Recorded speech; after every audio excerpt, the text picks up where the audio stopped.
Actually, I feel like Aiden right now. I'm gonna drop a 60 bomb. Nah, Aiden's hacking.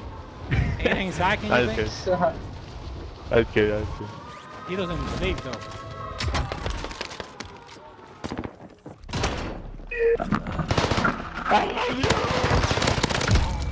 Ooga. Yeah, well, get one, baby. I already got one. No, I died. I'm popping UAV.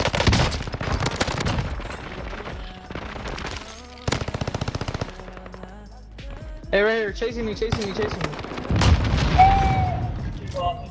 to the gas station. I already said gas station. Another one bro. coming to the Hey, store? another one right here. Yep. With mango, with mango.